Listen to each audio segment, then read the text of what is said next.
Since RAM prices have risen, other PC parts like NVMe drives and GPUs have been creeping up. A 1TB NVMe drive from Crucial on Amazon is now $107.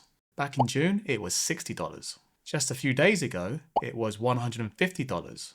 Pricing right now is all over the place. GPUs like the 5060 8GB have also jumped in price. This RTX 5060 from Gigabyte averaged around $297.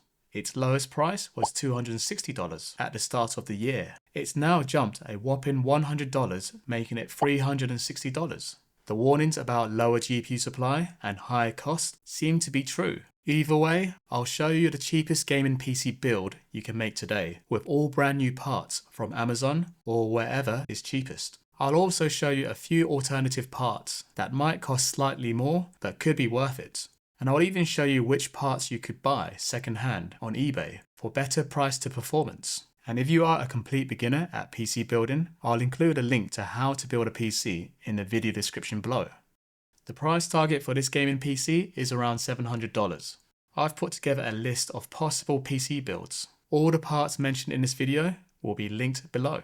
Based on current pricing, the Ryzen 5500 looks like a good deal at $70 on Newegg, which is currently on offer until the end of the month when you use their discount code. If you can't get that in time, it will be $85 on Amazon. The 5500 is all you need if you're gaming at 1080p or even 1440p.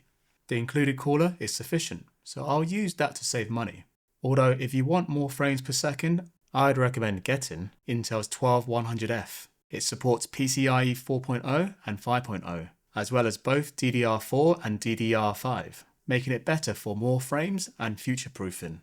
Whereas the 5500 can only run at PCIe 3.0 times 8 bandwidth at DDR4. If you're going with the 12100F, I would replace the cooler with a Thermalright Assassin X Refined SE. It looks nice and will do a better job. That leads us to the motherboard. If you're going with the Ryzen 5500, I'd go for a Micro ATX motherboard since it's cheaper than RTX. I personally prefer boards with built-in Wi-Fi and an RGB header for those RGB fans. The ASRock B450M AC should do. It has one M.2 Gen 3 slot, 6 USB ports, Bluetooth, Wi-Fi and RGB headers. If you're Team Intel, I'd look for the same features. The B760M Wi-Fi D4 is also much newer than the motherboard we chose for our AM4 build. It has Wi-Fi, Bluetooth and supports PCIe 5.0. It has 2 Gen 4 M.2 slots for faster storage, 6 USB ports at the rear and plenty of ARGB headers. For RAM, I'll go with 16GB, which is plenty for gaming. I'm simply going to choose the cheapest memory I can find at 3200MHz. That's this Pushskill 16GB kit. For storage, I prefer an NVMe SSD. The cheapest right now is the Crucial P3 1TB Gen 4, which will work on either the AMD or Intel motherboard. For the graphics card, that's where things get interesting. For the AMD build, if you want to buy brand new parts only, I'd go for either the 5050 or 5060. The cost difference right now is around $80 if you choose the cheapest prices. Performance-wise, the 5060 will boost your FPS up to around 25%. However, there is the second-hand option, where you could get either the 3070 or 3080. A 3070 is currently going for around $220, cheaper than the RTX 5050, with 15 to 20% more FPS natively. When you compare the 3070 to the 5060, raw performance-wise, they're very similar. There are a few drawbacks to the 3070. It consumes almost double the power compared to the 5050, frame gen is limited, and buying secondhand can come with its own problems. But you can save $100 compared to the 5060.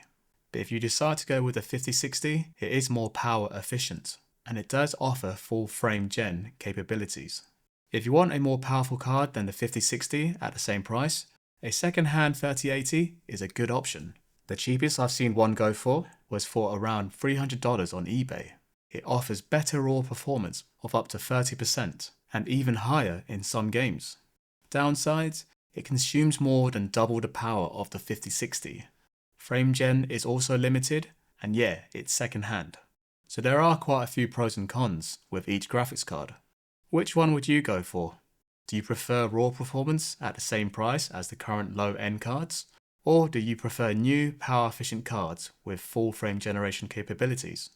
Moving on to the case, I've chosen a micro ATX case, the Johnsbow D32 Pro.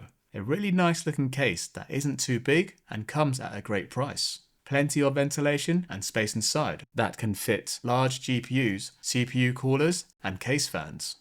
For the power supply, let's keep it simple. Just get something affordable and reliable.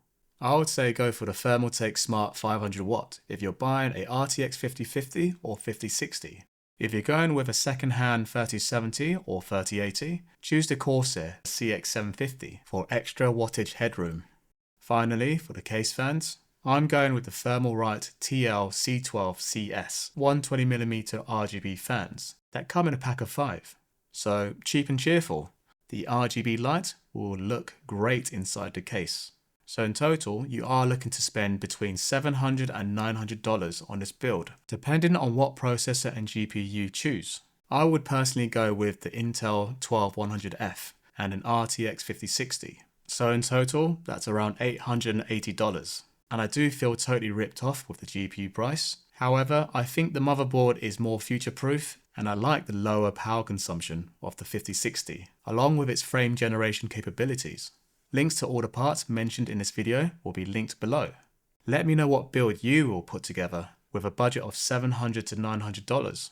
And if you like this style of content, I would happily continue making more of these videos. You can either give me a price target or a use case scenario for a PC build, and I'll do my best to find the best possible prices to performance. Thanks for watching.